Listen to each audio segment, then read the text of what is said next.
Hello again, Dan Alasso with Making History and Lifelong Learners, and it is about 7:44 in the morning today. For those of you who are keeping track, as I am, it is day 128 of my little journey since I was notified that I'll be losing my job as an assistant professor of history. So I am still working on that and trying to figure out what exactly I'm going to do next. And hopefully this activity that I'm doing on Substack will be a part of that. So today I did put together a schedule for posting things on Substack on a slightly more organized basis.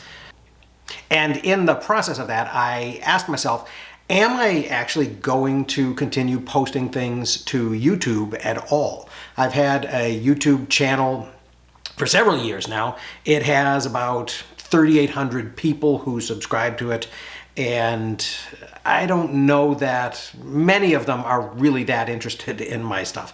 I think a lot of them hit the subscribe button because I posted a reaction video to a very popular Bill Wirtz History of Everything, I guess, which got millions and millions of views. Mine got a couple of million views, actually.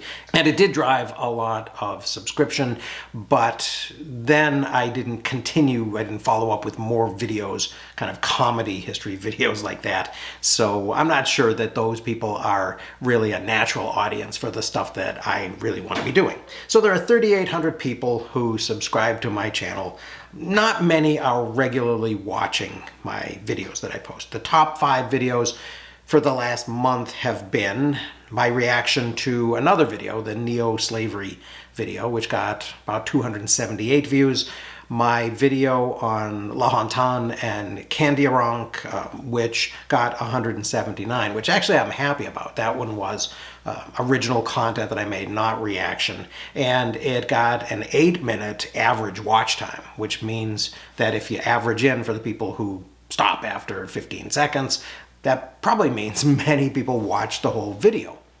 The third one was a Zettelkasten on paper video that I made. The fourth one was my notes on a book by Memmi called The Colonizers and the Colonized. And my fifth was my notes on a 1981 article by Niklas Luhmann. And then going down the list, my number 10 was a video of my conversation with Scott Shepard, the author of Antinet. And that only got like 45 views. And the book club videos also are each only getting a couple dozen views. So it's a bit of effort without really much return. So one possibility that I've considered is that I might abandon YouTube altogether and start putting my new videos onto Substack. And this really is not going to cost me anything. My monthly revenue from YouTube is averaging between $5 and $10. So I'm really not blowing up on YouTube. And the question is there something that I'm not doing yet or not doing well enough that if I began or if I improved, my channel would blow up?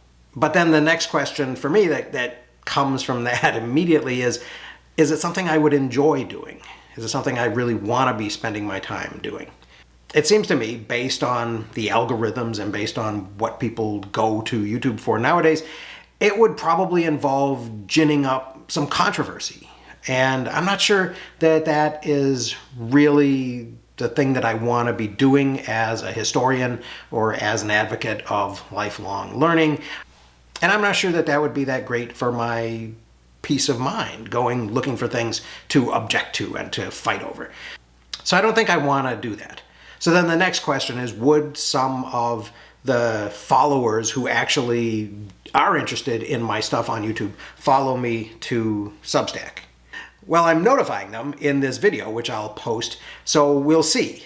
One thing that I would say is that my Substack channels, both Making History and Lifelong Learners, all of the content on them is free when I post it and remains free for a month. And then it goes into an archive where it can still be accessed by people who want to get a subscription and support my work. Another related question is, should I move some of these existing videos over to Substack?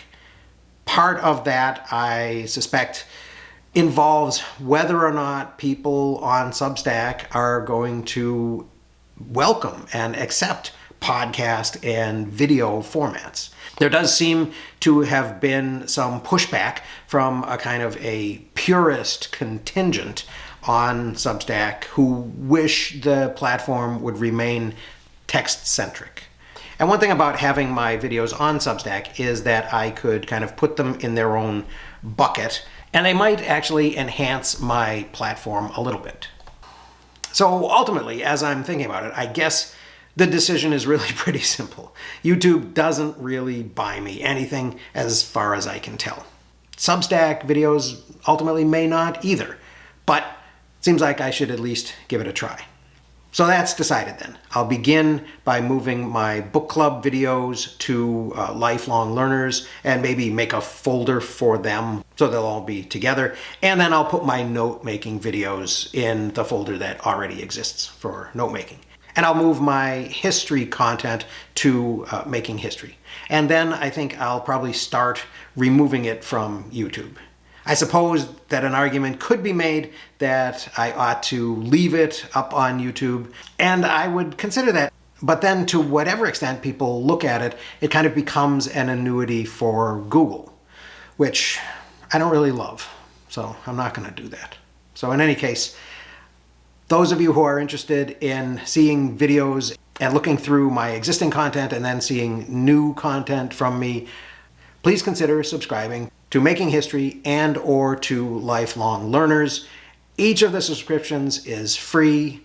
And as I said, everything that I post, whether it's text or podcast or video, is free for everybody to view and enjoy and respond to for an entire month.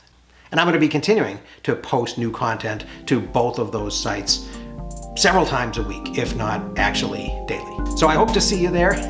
Thank you very much for watching, and I will see you again soon.